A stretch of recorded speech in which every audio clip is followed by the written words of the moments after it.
আসসালামু আলাইকুম। সন্ধে ৭টা। বাংলাদেশ বেতার, রাজশাহী। স্থানীয় সংবাদ পড়ছি লতিফা তাহিরা খাতুন, ইতি।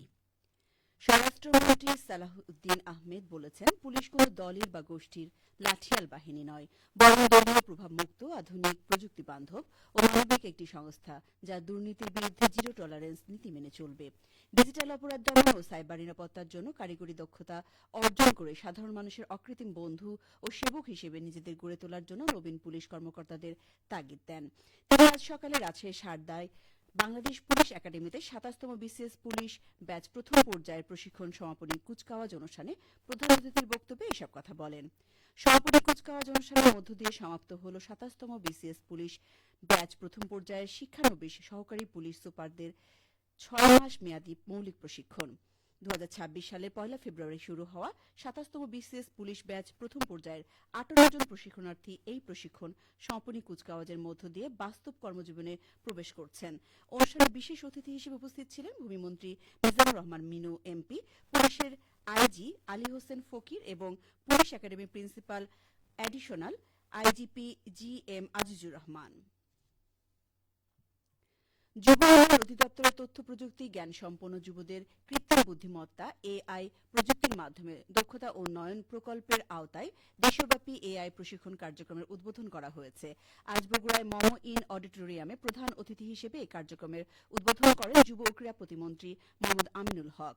অনুষ্ঠানে স্থানীয় সরকার, পল্লী উন্নয়ন ও সমবায় প্রতিমন্ত্রী মীর শাহে আলম, জনপ্রশাসন প্রতিমন্ত্রী মোহাম্মদ আব্দুল বারী, জেলা প্রশাসক, পুলিশ সুপার সহ সংশ্লিষ্ট কর্মকর্তারা উপস্থিত ছিলেন। সভাপতিত্ব করেন যুব ও ক্রীড়া মন্ত্রণালয়ের সচিব মাহবুব উল আলম। বক্তারা বলেন, এআই ভিত্তিক এ প্রশিক্ষণ যুব সমাজকে প্রযুক্তি নির্ভর কর্মক্ষেত্রের জন্য প্রস্তুত করবে এবং কর্মসংস্থান ও আত্মকর্মসংস্থানের সুযোগ সৃষ্টি করবে। প্রকল্পের প্রথম পর্যায়ে দেশের ৬৪ জেলা থেকে ১,৬০০ প্রশিক্ষণার্থী অংশ নিচ্ছেন। ২ মাসব্যাপী প্রতিটি কোর্সে ৫০টি ক্লাসের মাধ্যমে ৩০০ ঘণ্টার প্রশিক্ষণ দেওয়া হবে। অনুষ্ঠানে বিভাগীয় পর্যায়ে সর্বোচ্চ আয়কারী ৮ জন ফ্রিল্যান্সারের হাতে ল্যাপটপ তুলে দেওয়া হয় এবং রাজশাহী বিভাগের ২৪ জন ফ্রিল্যান্সারকে সম্মাননা স্মারক প্রদান করা হয়।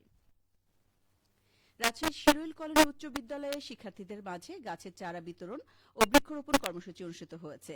আজ আয়োজিত অনুষ্ঠানে প্রধান অতিথি ছিলেন রাজশাহী সিটি কর্পোরেশনের প্রশাসক মোহাম্মদ মাহফুজুর রহমান রিটন। তিনি শিক্ষার্থীদের হাতে ফলজ, বনজ ও ঔষধি গাছের চারা তুলে দেন এবং বিদ্যালয় প্রাঙ্গণে বৃক্ষরোপণ করেন। এই সময় তিনি বলেন, ৫ বছরে ২৫ কোটি বৃক্ষরোপণ কর্মসূচির অংশ হিসেবে রাজশাহীকে আরও সবুজ ও বাসযোগ্য নগরী হিসেবে গড়ে তুলতে নগর জুড়ে বৃক্ষরোপণ কার্যক্রম চলছে। তিনি প্রত্যেক নাগরিককে অন্তত একটি গাছ রোপণ ও পরিচর্যার আহ্বান জানান। অনুষ্ঠানে সভাপতিত্ব করেন বিদ্যালয় ম্যানেজিং কমিটির সভাপতি আলহাজ মোহাম্মদ শাহজাহান আলী। বরেন্দ্র বহুমুখী উন্নয়ন কর্তৃপক্ষ বিএমডিএ এর চেয়ারম্যান হাসান জাফর তুহিন বলেছেন, প্রধানমন্ত্রী তারেক রহমান দায়িত্ব গ্রহণের পর মাত্র ৫ মাসের মধ্যে নানা উন্নয়ন ও জনকল্যাণমূলক উদ্যোগের মাধ্যমে দেশবাসীকে অনেক চমক দেখিয়েছেন। সরকারের বিভিন্ন উন্নয়নের সুফল দেশের মানুষ পেতে শুরু করেছে।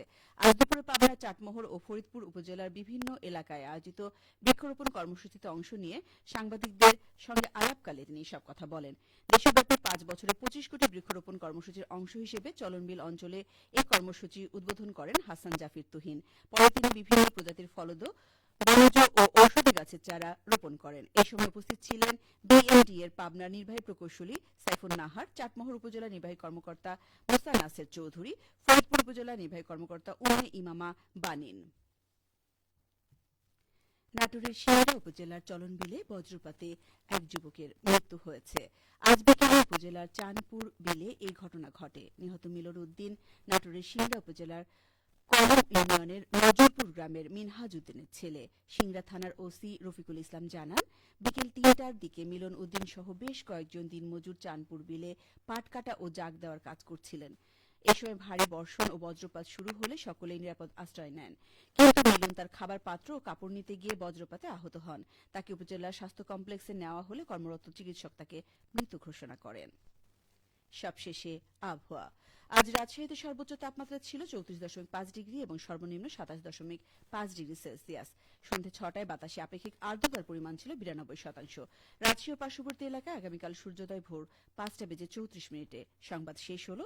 আমাদের পরবর্তী স্থানীয় সংবাদ প্রচারিত হবে আগামীকাল সকাল ৮টা বেজে ১০ মিনিটে।